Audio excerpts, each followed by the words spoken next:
Assalamualaikum. Salam satu Nusantara. Bersua lagi dalam membongkar kisah sejarah dalam sejarah bangsa kita. Kali ini kami membawakan satu lagi kisah menarik, yaitu Tarsila itu penting dalam Salsila Sulu. Mari sama-sama kita saksikan apakah kisah sejarah bangsa kita untuk kali ini. Walaupun Tarsila dalam Salsila Sulu sangat penting, ada juga Tarsila Sulu yang penting.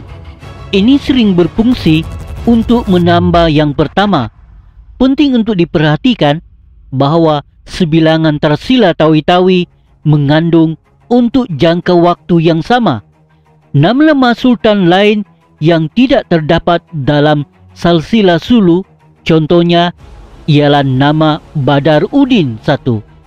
Sultan ini dikenal oleh Belanda dan orang Spanyol dan telah menulis surat kepada mereka.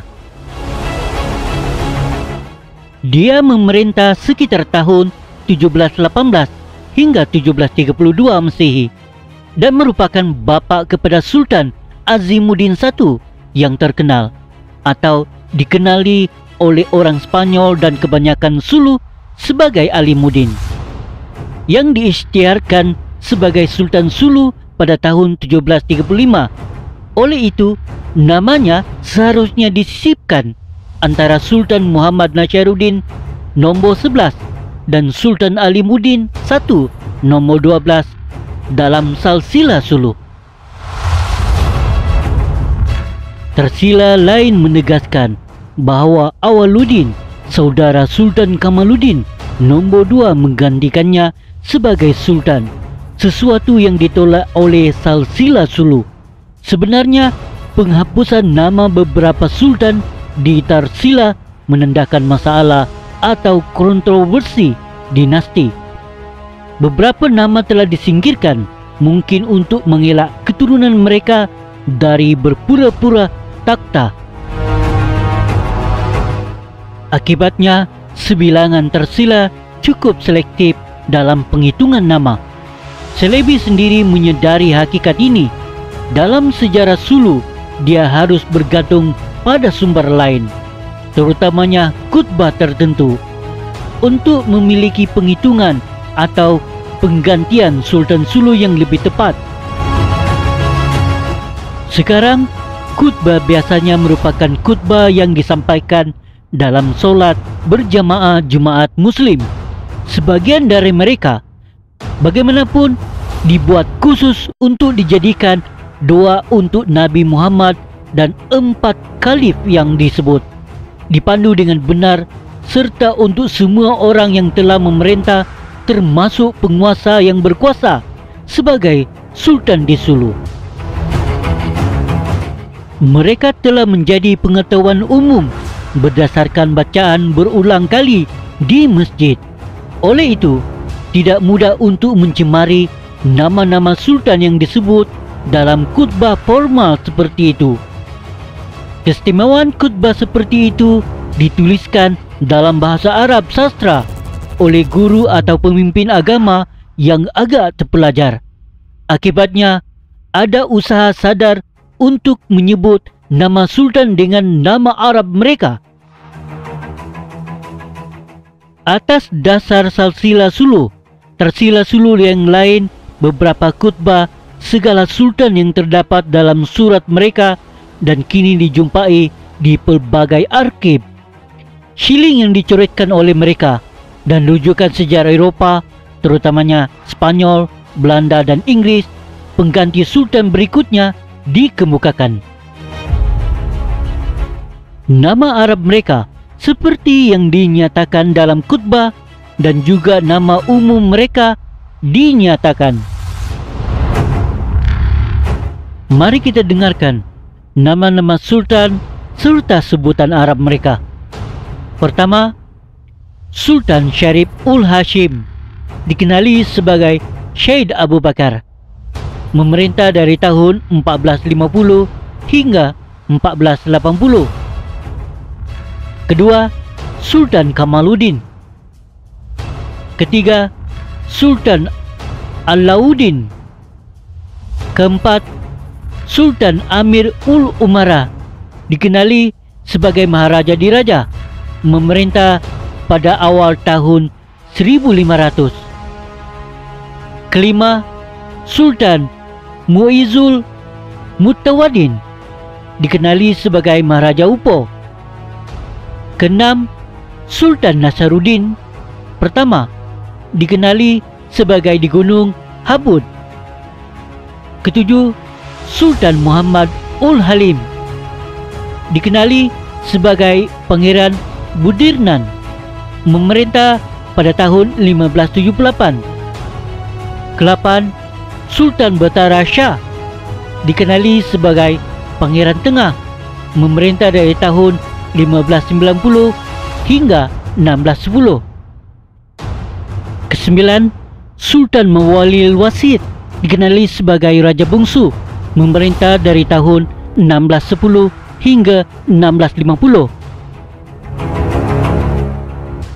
Kesepuluh, Sultan Nasaruddin kedua, dikenali sebagai Pangeran Sarikula, memerintah dari tahun 1645 hingga 1648.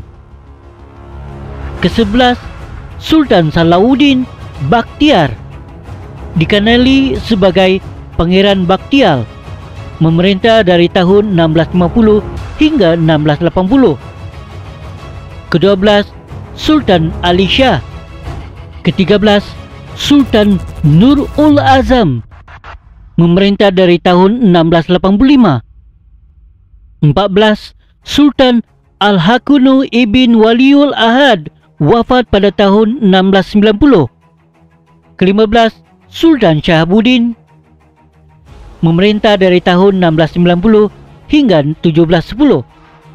Ke-16, Sultan Mustafa Syafiuddin, memerintah dari tahun 1710 hingga 1718. Ke-17, Sultan Badar Uddin pertama, memerintah dari tahun 1718 hingga 1732.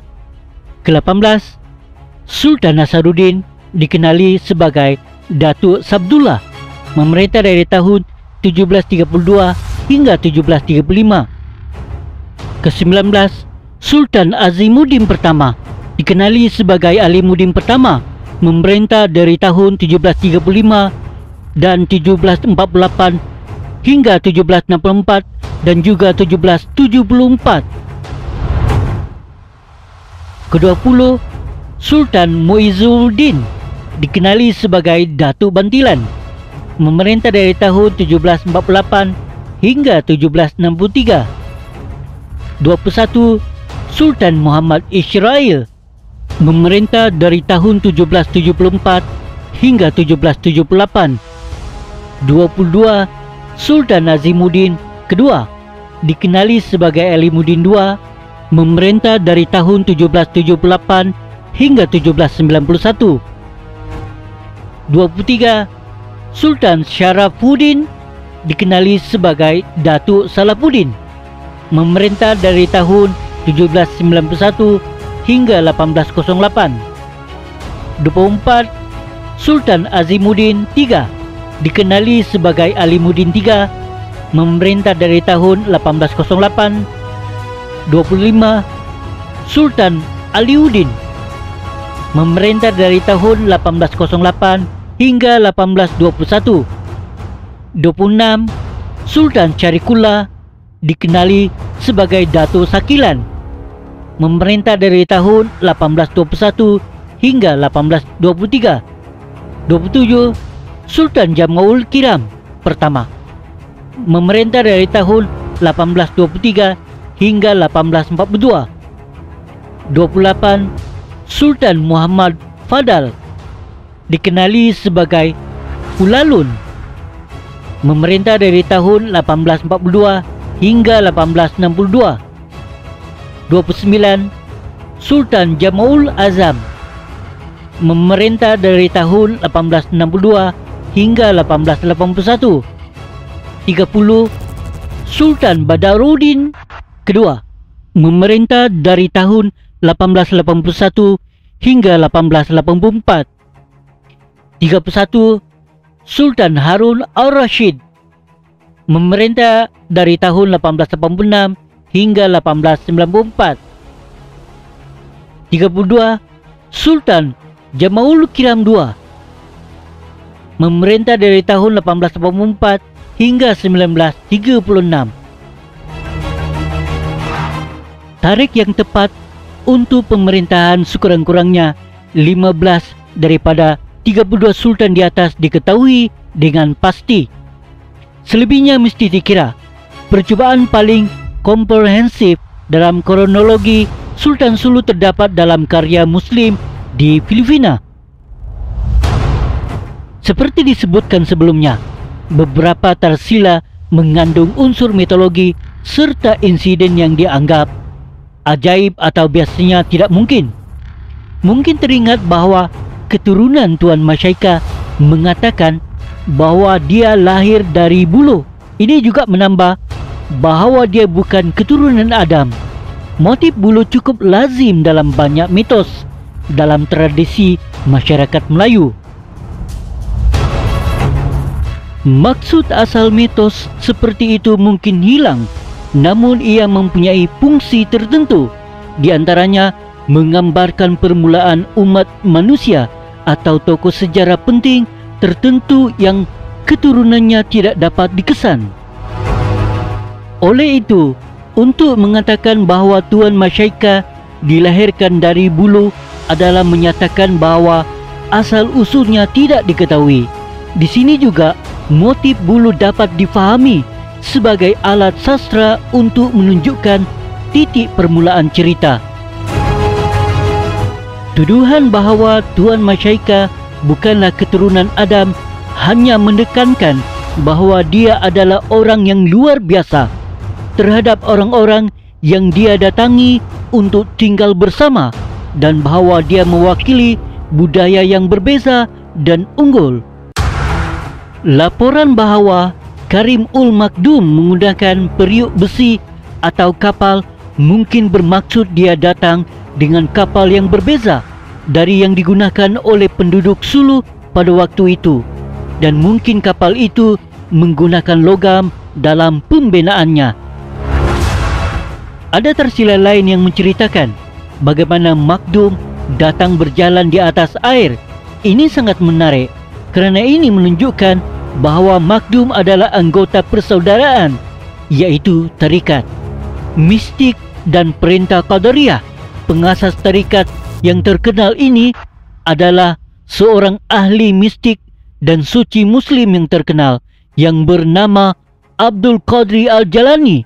Bermula 470 hingga 561 Hijrah atau bersamaan 1077 Masehi hingga 1166 Masehi, yang diyakini Tuhan memberi kuasa untuk berjalan di perairan sungai dan laut. Bahkan pada masa ini dia tetap menjadi penaung nelayan dan pelaut di beberapa bagian dunia Islam. Dengan demikian, untuk mengatakan bahwa Karim ul Makdum berjalan di atas air hanyalah cara kiasan atau simbolik yang menyatakan bahwa dia termasuk dalam tarikat Qadariyah. Sebenarnya, kajian mengenai banyak Makdum yang masuk ke tanah Melayu dan Indonesia adalah sufi, dan mereka dianggap sebagai kekuatan luar biasa atau ajaib. Ini mungkin salah satu sebab mengapa Karim ul Makdum disebut Syarif Aulia, kerana orang-orang seperti itu dianggap suci dan penuh dengan rahmat Allah, sehingga mereka seharusnya memiliki barakah, yaitu kekuatan untuk memberikan berkat pada orang lain.